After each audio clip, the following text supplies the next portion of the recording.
Hello everyone, welcome to Bregma Beyond Basic BMS. Myself Dr. Amit Yadav from NIA Jaipur. आज हम लोग देखेंगे स्वेदाध्याय, जो कि पिछला अध्याय हमने देखा था स्नेह अध्याय। उसके बाद हम अगला अध्याय स्वेद अध्याय देखेंगे, जो कि कल्पना चतुष्क का दूसरा अध्याय है। यह एग्जाम के पॉइंट ऑफ व्यू से बहुत ही इंपॉर्टेंट अध्याय है। इससे लगभग 15 से 20 नंबर के क्वेश्चन पूछे जा सकते हैं, जो कि स्नेह अध्याय के साथ मिला के भी पूछा जा सकता है या केवल इसी अध्याय से पूछा जा सकता है। इससे MCQ 2 या 3 पूछे जा सकते हैं, SAQ 1 या 2 पूछे जा सकते हैं, LAQ 1 पूछे जा सकते हैं। LAQ के लिए ये बहुत इंपॉर्टेंट होता है, क्योंकि इस चैप्टर में बहुत सारे ऐसे टॉपिक्स हैं जिससे LAQ बनाए जा सकते हैं, जैसे जनताक स्वेदन, साग्नि और निराग्नि स्वेदन, इसके टाइप्स पूछे जा सकते हैं। और SAQ में पूछे जा सकते हैं साग्नि स्वेदन के नाम, निराग्नि स्वेदन के नाम, सम्यक स्वेदन के लक्षण, ये आदि पूछे जा सकते हैं। तो आइए हम अब चैप्टर की तरफ बढ़ते हैं। सबसे पहले हम यह देखेंगे कि इस चैप्टर में कौन कौन से श्लोक इंपॉर्टेंट हैं, जो एग्जाम के पॉइंट ऑफ व्यू से हम देखेंगे, और उसी श्लोक को हम अच्छे से एक्सप्लेन करके मेमोराइज कर लेंगे, तो हमारे एग्जाम में बहुत अच्छे मार्क्स आ जाएंगे। तो हम सबसे पहले देखेंगे स्वेदन के लाभ एवं महत्व। क्या है स्वेदन के लाभ, क्या होते हैं? जैसे यह श्लोक हमारे सामने है, अतः स्वेदः प्रवक्ष्यन्ते ये यथावत प्रायोजिते स्वेद साध्यः प्रशाम्यन्ति गदावात कफात्मकः। यह श्लोक यह कह रहा है हमें, जब हम स्नेहन के बाद स्वेदन करवाते हैं तो स्वेद से साध्य होने वाले जो रोग हैं वह शांत हो जाते हैं। तो वह रोग कौन कौन से हैं जो स्वेद से साध्य हो जाते हैं, स्वेदन से शांत हो जाते हैं? तो स्वेद साध्या प्रशाम्यन्ति गदा वात कफात्मका। यह वात कफात्मका जो लिखा हुआ है, इसका मतलब होता है जो रोग वात रोग हैं, कफ रोग हैं, या फिर वात कफ जनित रोग हैं, वातज रोग, कफज रोग या फिर वात कफ जनित रोग, इन तीनों रोगों को स्वेदन के द्वारा शांत किया जा सकता है, ऐसा इस श्लोक में लिखा गया है। अब इसको हम पढ़ते हैं। स्नेहन के बाद स्वेदन का प्रयोग बताया गया है। यदि स्वेदन का विधिवत प्रयोग किया जाए, ये ध्यान रखिएगा, विधिवत प्रयोग किया जाए तो वात और कफ से उत्पन्न होने वाले सभी रोगों को जो स्वेदन से साध्य हैं, स्वेद साध्या प्रशाम्यन्ति शांत हो जाते हैं। वात शीत गुण का होता है और कफ सौम्य होता है, स्वेदन आग्नेय गर्म होता है, इससे यह दोनों का नाश करता है।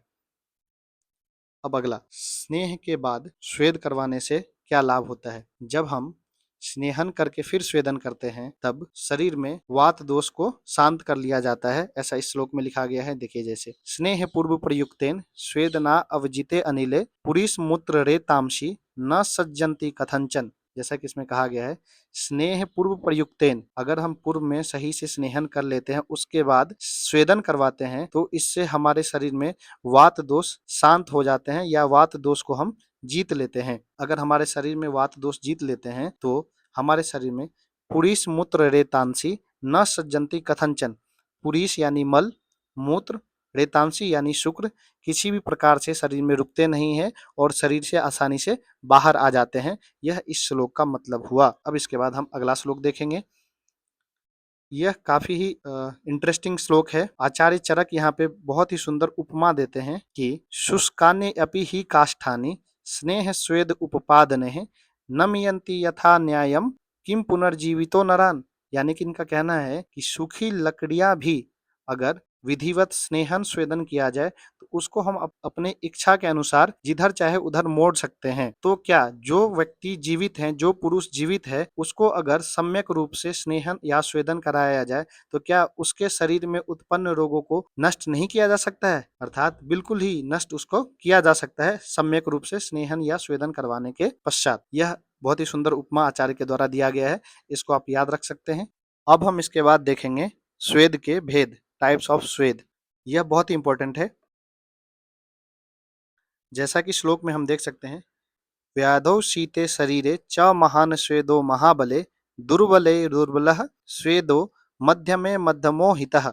जब व्याधि बलवान हो, ऋतु में शीत अधिक हो, शरीर बलवान हो, तब जो हमें स्वेदन करवाना चाहिए वो महास्वेद करवाना चाहिए। कब कब हम महास्वेद करवा सकते हैं? जब रोग बलवान हो, शीतकाल ज्यादा हो और रोगी बलवान हो, उसका शरीर बलवान हो, तब हम उन्हें महान स्वेद यानी कि तीव्र स्वेद करवाएंगे। और जब रोगी दुर्बल हो, व्याधि दुर्बल हो और शीत बहुत कम हो, तब हम उन्हें दुर्बल स्वेद देंगे या फिर मृदु स्वेद देंगे। और जब व्याधि यानी रोग मध्यम हो, रोगी का बल मध्यम हो और शीत भी बहुत मध्यम हो तब उसे मध्यम स्वेद कराएंगे। इस यहाँ पे हम देख सकते हैं, यहाँ से स्वेद के 3 प्रकार हो गए। एक हो गया महान स्वेद, दूसरा हो गया मध्यम स्वेद, तीसरा हो गया दुर्बल स्वेद। दुर्बल श्वेत किसको करवाना है, महान श्वेत किसको करवाना है? जिसका शरीर बलवान हो, जिसका व्याधि बलवान हो, और जब ऋतु बहुत अधिक शीत हो तब हम उसे महान श्वेत देंगे, और जब मध्यम हो तो मध्यम श्वेत देंगे, और जब यह तीनों ही दुर्बल हो तो दुर्बल स्वेदन करवाएंगे या फिर मृदु स्वेदन करवाएंगे। जैसे यहाँ पे देख सकते हैं, महान श्वेत, मध्यम श्वेत, मृदु श्वेत। जब रोगी बलवान हो, रोग बलवान हो और भयंकर सर्दी हो, बहुत अधिक सर्दी हो। और जब मृदु स्वेदन करवाएंगे जब जब रोगी कमजोर हो, रोग अल्प हो और ऋतु भी सामान्य हो, अल्प शीत हो। अब इसके बाद हम देखेंगे अगला श्लोक। वात श्लेष्मानि वाते वा कफे वा स्वेदे इष्यते स्निग्ध रुक्ष तथा स्निग्धो रुक्ष अप्य उपकल्पितः। दोषों के आधार पर यहाँ स्वेदन के फिर से दो मुख्य भेद हैं। जैसे दोष कौन कौन से हैं? वात दोष और एक कफ दोष। जैसे अगर वात दोष की वजह से स्वेदन करवा रहे हैं तब हम वहां पे स्निग्ध स्वेदन करवाएंगे। स्निग्ध स्वेदन कब करवाएंगे? जब वातज रोग हो, वात दोष की वजह से हो। और रुक्ष स्वेदन कब करवाएंगे? जब केवल कफज रोग हो तब हम वहां पे रुक्ष स्वेदन करवाएंगे। तो यहाँ पे अब ऊपर जैसे हमने देखा था स्वेदन के 3 टाइप थे, महान स्वेद, मध्यम स्वेद, मृदु स्वेद। अब यहाँ पे दोष के आधार पर 2 स्वेद हो गए, रुक्ष स्वेद और एक है स्निग्ध स्वेद। हाँ, यहाँ पे एक पॉइंट और है, अगर दोनों दोष हों, वात दोष और कफ दोष मिश्रित अवस्था में हो तब हम वहां पे स्निग्ध और रुक्ष मिश्रित स्वेदन कराएंगे। स्निग्ध स्वेदन हो गया, रुक्ष स्वेदन हो गया और स्निग्ध रुक्ष स्वेदन मिश्रित भी हो गया। अब आगे देखते हैं हम। अगला श्लोक है, अमाशय गते वाते कफे पक्वाशय आश्रिते रुक्ष पूर्वो हितः स्वेदः स्नेह पूर्वस तथैव च। अमाशय गते वाते कफे पक्वाशय आश्रिते। अमाशय में वात बढ़ गया है, पक्वाशय में कफ बढ़ गया है। जैसा कि हम जानते हैं अमाशय कफ का स्थान है, तो वहां पे वात बढ़ गया है, तो पहले यहाँ पे स्थान को महत्व देते हुए अमाशय में पहले रुक्ष स्वेदन करवाएंगे। ये बहुत टेक्निकल टर्म है यहाँ पे कि अमाशय में बढ़ वात रहा है, लेकिन फिर भी हम वहां पे पहले रुक्ष स्वेदन करवाएंगे। क्यों रुक्ष स्वेदन करवा रहे हैं? क्योंकि अमाशय स्थान है कफ का, तो पहले वहां पे रुक्ष स्वेदन करा के कफ शांत करेंगे, फिर वहां पे हम रुक्ष स्वेदन कराने के बाद स्निग्ध स्वेदन कराएंगे। और उसके बाद पक्वाशय, पक्वाशय में अगर कफ बढ़ गया है, कफ चला गया है, तो सबसे पहले हम वहां पे स्निग्ध स्वेदन करवाएंगे, क्योंकि पक्वाशय जो है वात का स्थान है। तो फिर स्निग्ध स्वेदन कराने के पश्चात हम वहां पे रुक्ष स्वेदन करवाएंगे। देखिए यहाँ पे अमाशय कफ का स्थान है, वहां वात आ गया, तो पहले रुक्ष स्वेदन करवा रहे हैं कफ को शांत करने के लिए, जो कि पहले से ही वहां पे अमाशय में कफ का स्थान है। फिर वहां पे स्निग्ध स्वेदन कराएंगे, जो कि वात बढ़ के वहां पे आ गया है, उसके लिए फिर से वापस से स्निग्ध स्वेदन करवाए। रुक्ष स्वेदन और फिर स्निग्ध स्वेदन, ये हो गया अमाशय के लिए, अमाशय में वात बढ़ गया था। अब पक्वाशय जो कि वात का स्थान है, लेकिन यहाँ पे कफ बढ़ गया है, तो पहले यहाँ पे जो वात का स्थान है उसके लिए हम स्निग्ध स्वेद करवाएंगे, जिससे वात शांत हो जाए। उसके बाद हम जो कफ वहां आ गए हैं उसके लिए फिर से रुक्ष स्वेदन करवाएंगे। अब हम आगे देखते हैं, विशेष अंगों पर स्वेदन के नियम। यह वाइवा में बहुत इजीली पूछा जा सकता है, और ये बहुत ध्यान रखने वाली बात है कि हमारे जो कुछ कुछ कोमल अंग हैं, जैसे वृषण, हृदय और नेत्र, यहाँ पर स्वेदन का इंडिकेशन नहीं है, यानी कि यहाँ पे स्वेदन वर्जित है। फिर भी अगर बहुत आवश्यक हो तो हम यहाँ पे स्वेदन कमल के पत्तों, मोतियों की माला या ठंडे हाथ रखकर बहुत ही मृदु स्वेदन करवाएंगे, माइल्ड, बहुत ही मृदु। और वक्षण यानी ग्रोइन में अगर स्वेदन करवाना हो तो हम वहां पे मध्यम स्वेदन करवाएंगे, और बाकी शरीर के हिस्सों पे रोग के अनुसार जो महान, मध्यम या दुर्बल स्वेदन करवाना है वो करवाएंगे। तो ये ध्यान रखिएगा, यहाँ पे वृषण, हृदय और नेत्र में मृदु स्वेदन, वक्षण में मध्यम स्वेदन करवाएंगे। अब हम यहाँ पे देखेंगे, ये बहुत ही इंपॉर्टेंट श्लोक है, क्योंकि इस वाले टॉपिक से 5 नंबर क्वेश्चन बहुत आसानी से बनाए जा सकते हैं। पहला हम देखेंगे सम्यक स्वेद लक्षण। इस श्लोक को तो मेमोराइज ही कर लीजिएगा, बहुत इंपॉर्टेंट है। शीत शूल विप्र में स्तंभ गौरव निग्रहे संजाते मार्दवे स्वेदे स्वेदनात् वीरति मतः। जब हम स्वेदन करवाएंगे तो स्वेदन के बाद हमें अगर यह लक्षण दिखे तो हमें ऐसा समझना चाहिए कि सम्यक स्वेदन हो चुका है। सबसे पहले शीत शूल विप्र में, यानी शीत और शूल जो है शांत हो जाता है, शरीर में शीत गुण शांत हो जाएंगे। शूल यानी कि वेदना या दर्द शांत हो जाएगा। स्तंभ गौरव निग्रह, स्तंभ यानी कि जकड़ाहट, जकड़न, गौरव गुरुता, भारीपन, यह सब शरीर में नष्ट हो जाएंगे। संजाते मार्दवे स्वेदे, शरीर के अंगों में मृदुता या कोमलता आ जाएगा, शरीर में स्वेदन हो जाएगा। यह लक्षण देख के हमें यह समझना चाहिए कि शरीर में सम्यक स्वेदन हो गया है और स्वेदन को रोक देना चाहिए। स्वेदनात् विरति मतः, इतने लक्षणों को देखने के बाद हमें स्वेदन को रोक देना चाहिए, ऐसा इस श्लोक में कहा गया है। इस श्लोक को याद कर लें, बहुत इंपॉर्टेंट श्लोक है। जब रोगी की ठंडक, दर्द, जकड़ाहट और भारीपन खत्म हो जाए, शरीर का अंग मुलायम हो जाए और अच्छे से पसीना स्वेटिंग हो जाए, तो यह समझना चाहिए स्वेदन सम्यक रूप से हो गया। इसके बाद स्वेदन को रोक देना चाहिए। अब उसके बाद हम अगला श्लोक देखते हैं। जब स्वेदन सम्यक स्वेदन से अधिक हो जाए तो क्या होता है? अति सुन्नस्य लक्षण, पित्त प्रकोपो मूर्छा, च शरीर सदनम तृषा, दाह, स्वर, अंग दौर्बल्यम, अति सुन्नस्य लक्षणम। अगर हम सम्यक स्वेद से अधिक देर तक स्वेदन करते हैं तो अति सुन्नस्य लक्षण उत्पन्न होते हैं।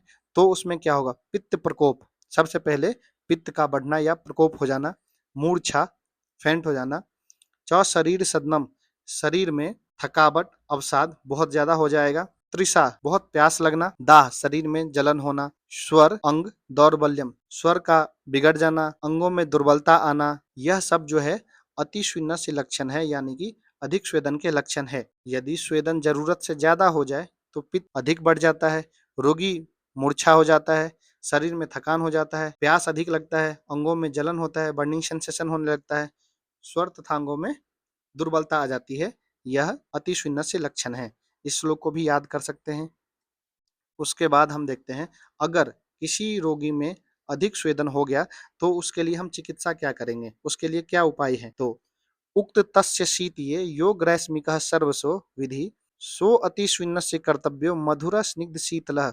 अगर ऐसा कोई रोगी है जिसमें अधिक स्वेदन हो गया है तो तस्य शीतीय अध्याय 6 में जो ग्रीष्म ऋतुचर्या में हमें विधि बताई गई है, जो आहार विहार बताए गए हैं, जैसे मधुर, स्निग्ध और शीतल आहार विहार, उस पेशेंट को देना है, उस रोगी को हम बताएंगे। अगर ये ले लेते हैं तो अति स्विन्नस्य लक्षण शांत हो जाएंगे। अति स्वेदन होने पर शरीर में भयंकर गर्मी बढ़ जाती है, तो इसके लिए हम मधुर, स्निग्ध और शीत आहार विहार उन्हें बताते हैं या उन्हें इंडिकेट करते हैं। अब स्वेदन के योग्य कौन है और स्वेदन के अयोग्य कौन है, यह भी पूछा जा सकता है 5 नंबर में। तो इसको हम देखते हैं, स्वेदन के योग्य रोगी कौन कौन से हैं? जो प्रतिशय के रोगी हैं, कास के रोगी हैं, हिक्का, श्वास, कर्ण, मन्या, शिरशूल, अर्दित, पक्षाघात, एकांगवात, यह सब रोग जिसमें है गृदृषि, मूत्रकृच, शोथ, वात कंटक, अंगों में स्तंभ, यह सब रोग जिसके है, जिस रोगी को है, उसे हम स्वेदन के योग्य मान सकते हैं, उनमें स्वेदन करवाया जा सकता है। जैसे कि हम पहले ही देखे, स्वेदन किसको करवाना है? जो वात के रोगी हैं, जो कफ रोगी हैं, या फिर जो वात कफज मिक्स्ड रोगी हैं, ऐसे लोगों में हम स्वेदन करवा सकते हैं। यहाँ पे प्रतिशय जो वात या कफ से होता है, कर्ण मन्या सुरसुल वात से होता है, अर्दित वातज रोग है, पक्षाघात वातज रोग है, गृदृषि मूत्रकृच, शोथ, वात कंटक, अंगों में स्तंभ और सभी प्रकार के वात और कफज विकार में हम स्वेदन करवा सकते हैं। स्वेदन के अयोग्य रोगी कौन है या फिर किसमें स्वेदन नहीं करवा सकते हैं? जो लोग नित्य कषाय पान करते हैं, मदिरा पान करते हैं, मद्यपान करते हैं, जो अतिसार के रोगी हैं, गर्भिणी स्त्री, याद रखिए गर्भिणी स्त्री में वहां पे स्नेहन भी नहीं था और स्वेदन भी नहीं है। रक्त पित्त के रोगी, क्योंकि रक्त पित्त ऑलरेडी पित्त से रिलेटेड है और हम जब स्नेहन के बाद स्वेदन करवा रहे हैं तो वो भी उष्ण है, तो पित्त प्रकृति वाले लोगों को भी नहीं करवाना है, रक्त पित्त से पीड़ित रोगी को नहीं करवाना है, क्योंकि स्वेदन ऑलरेडी उष्ण है। शतछिन्न रोगी को, मधुमेह के रोगी को, जो अत्यंत दुर्बल है, विष से पीड़ित है या मदात के रोगी हैं, उनमें नहीं करवाएंगे। कामला के रोगी को, उदर रोगी में और तिमिर में हम स्वेदन नहीं करवाएंगे या कॉन्ट्राइंडिकेशन है। अब यहाँ पे बहुत इंपॉर्टेंट टॉपिक आ गया है हमारा, जिसको हम ट्रिपल स्टार मान सकते हैं। इससे क्वेश्चन लगभग हर यूनिवर्सिटी एग्जाम में पूछा ही पूछा जा सकता है। कई बार यह 10 मार्क में पूछा जा रहा है, कई बार यह 5 मार्क में पूछा जा रहा है, तो इसको बहुत ध्यान से पढ़ें। साग्नि स्वेद वह है जिसमें प्रत्यक्ष रूप से अग्नि या ताप का प्रयोग किया जाता है। आचार्य चरक ने 13 प्रकार के साग्नि स्वेदन का नाम बताया है। साग्नि स्वेदन 13 प्रकार के बताए हैं। जैसे श्लोक में लिखा गया है, शंकर प्रस्तरो नाड़ी परिषेको अवगाहनम जंताको अस्मग्न करसुः कूटी भू कुंभिक कूपो होलाक इत्येते स्वेदयन्ति त्रयोदशः। यह जो है 13 प्रकार के साग्नि स्वेद हैं। अब इसके एक एक नाम देखते हैं हम कौन कौन से हैं। शंकर स्वेद, प्रस्तर स्वेद, नाड़ी स्वेद, परिषेक, अवगाहन, जेनताक, स्मग्न, करसु, कुटी, भूस्वेद, कुंभी, कूप और होलाक स्वेदन। यह 13 प्रकार के साग्नि स्वेदन है। यह 10 नंबर में ऐसे पूछा जा सकता है कि साग्नि स्वेद का वर्णन करें, साग्नि स्वेद के प्रकारों का नाम बताए और सभी का वर्णन करे। तो वहां पे आपको पहले तो ये श्लोक लिखना है, उसके बाद इसके सभी नाम लिखने हैं और हर एक स्वेदन को थोड़ा थोड़ा एक्सप्लेन करना है। इसमें भी जो ये जनताक स्वेद है ये बहुत इंपॉर्टेंट, कई बार सिर्फ यही पूछा जाता है जनताक स्वेदन क्या होता है। अब हम देखेंगे पहले संकर स्वेद। संकर स्वेद क्या है? कपड़े की पोटली में तिल, उड़द, कुलथ या अन्य वात कफहर औषधियों को बांधकर पोटली बनाकर उसे हम गर्म करके सिकाई करेंगे।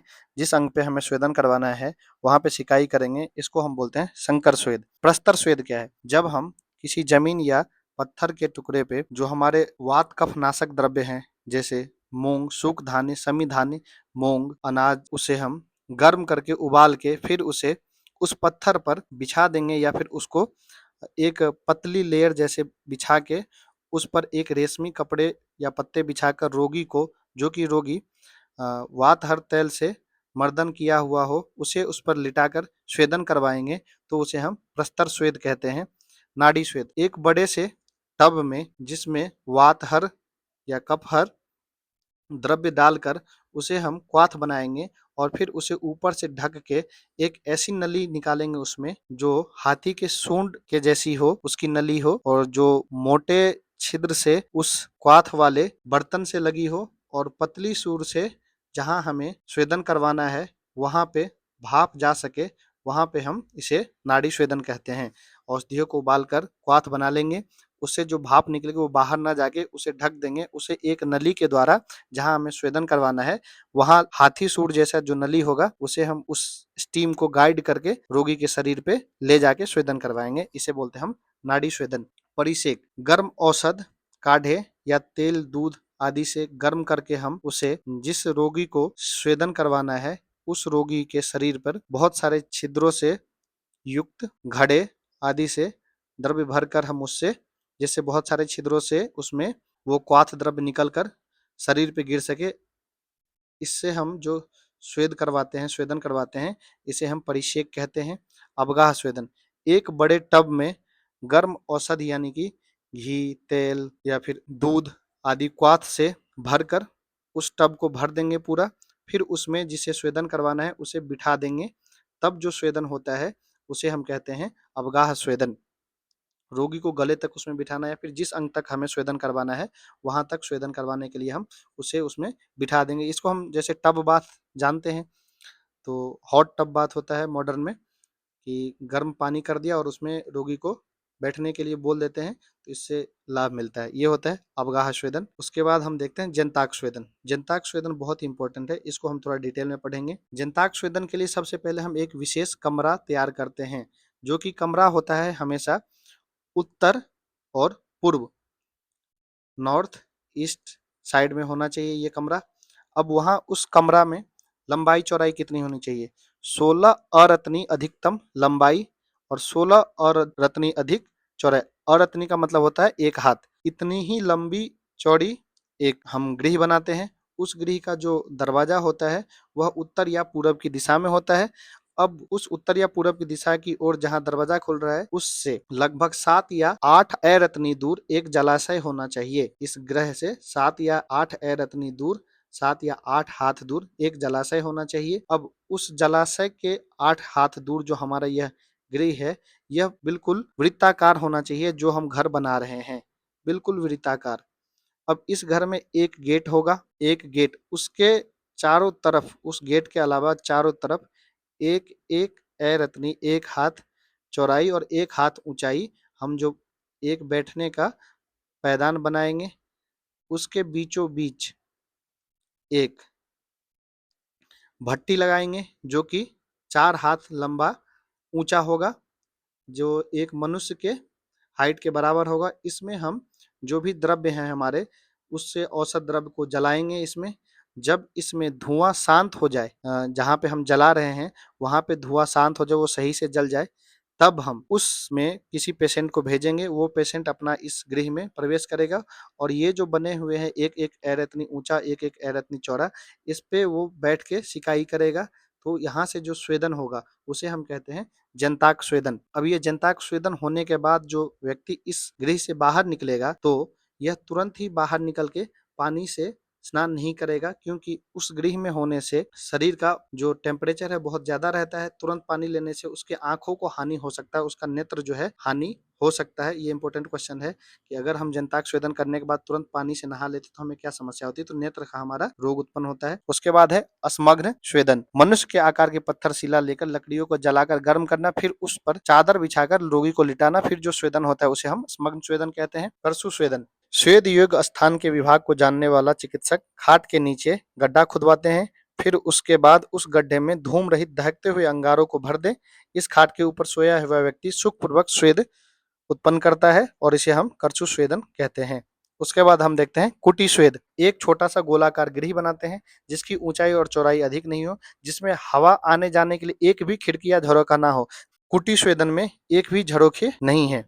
गृह की दीवार मोटी हो, घर की भीतरी भाग में दीवार के ऊपर उपनाह श्वेत की विधि में बताई हुई उष्णवीर्य औषधियों का लेप किया हुआ हो। ऐसी कुटी में खाट बिछाकर उस पर सुंदर बिछावन बिछा दे, जिस पर कौसे, कंबल, कुत्थ, गोलक इनमें से कोई एक रखा हो। अब खाट के नीचे धूम रहित अंगारों से बोरसी भरकर रख दे। पहले से वाताग्न तेल से मर्दन किया हुआ व्यक्ति खाट पर जब बैठता है तो उसका सुखपूर्वक स्वेदन हो जाता है। यह है कुटी स्वेद। ऐसे फिर भूस्वेद। अस्मग्न स्वेद की जो विधि कही गई है वह विधि निवात समतल भूमि पर की जाए तो उसे भूमि स्वेद कहते हैं।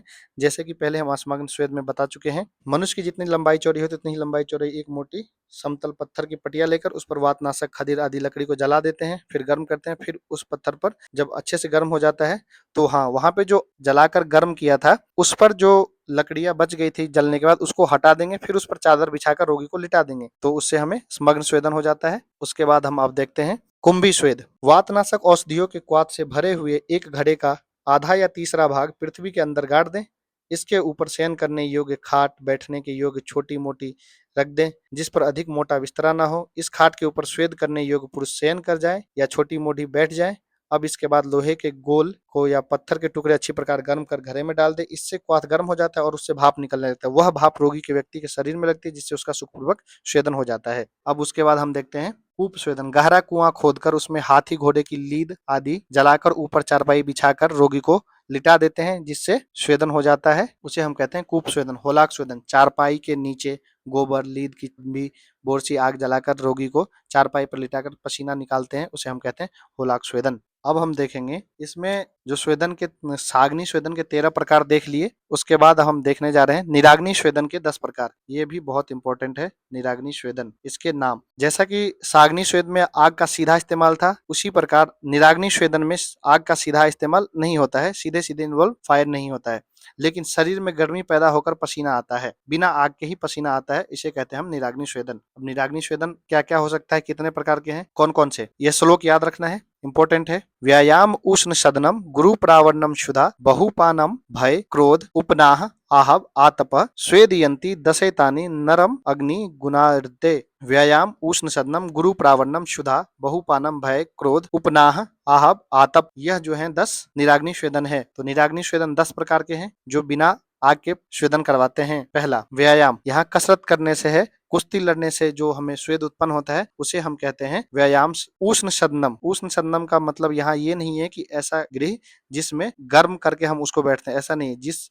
ऐसा घर जो अंदर से ही बिना आग के गर्म हो उसे हम कहते हैं उष्ण सदन। गुरु परावर्णम, भारी वस्त्र या फिर कोई कंबल ओढ़ के जब हम सो जाते हैं तब जो हमें स्वेदन होता है उसे हम कहते हैं गुरु परावर्णम। जैसे रजाई ओढ़ के सो जाते हैं, कंबल ओढ़ के सो जाते हैं, भारी कपड़ा ओढ़ के, जैकेट वैकेट पहन के जब हम गर्मियों के महीने में सो जाएं, अभी बैठ जाएं तो हमें स्वेदन होने लगे उसे कहते हैं गुरुप्रावरण। क्षुधा, भूख सहने से पित्त बढ़ता है और शरीर में जो पसीना आता है उसे कहते हैं क्षुधा। बहुपान, मद्यपान, अधिक शराब पीने से जो हमें स्वेदन होता है उसे कहते हैं बहुपानम। भय, डर के कारण जो हमें माथे पे पसीना आने लगता है, शरीर में पसीना लगता है, पसीना आने लगता है, उसे हम कहते हैं भय। जैसे एग्जाम के डर से हमारे सबको पसीना आने लगता है। क्रोध, गुस्से से शरीर गर्म होकर पसीना, जब हम किसी पे बहुत तेज गुस्सा करते हैं तो हमें अपने आप ही स्वेदन होने लगता है, पसीना आने लगता है, इसे हम कहते हैं क्रोध। उपनाह, लेप लगाकर पट्टी बांधना। यहाँ पे ये ध्यान दीजिए, उपनाह स्वेदन साग्नि में भी आता है जैसा सुश्रुत ने कहा है, लेकिन यहाँ पे जो उपनाह स्वेदन है, लेप लगाकर पट्टी बांधना बिना गर्म किए, यहाँ पे अग्नि से गर्म नहीं करना है, बिना गर्म किए जो स्वेदन करवाएंगे हम उसे कहेंगे उपनाह। आहब, युद्ध में कुश्ती लड़ने से जो हमें स्वेदन होता है उसे हम कहते हैं आहब। आतप, धूप में बैठने से जो स्वेदन होता है उसे कहते हैं आतप। अब यहाँ पे एक है, तीन द्वंद है स्वेदन के, स्वेदन के तीन द्वंद कौन कौन से हैं? स्वेदन के एक तो है साग्नि स्वेदन, दूसरा है निराग्नि स्वेदन, एक है स्निग्ध स्वेदन,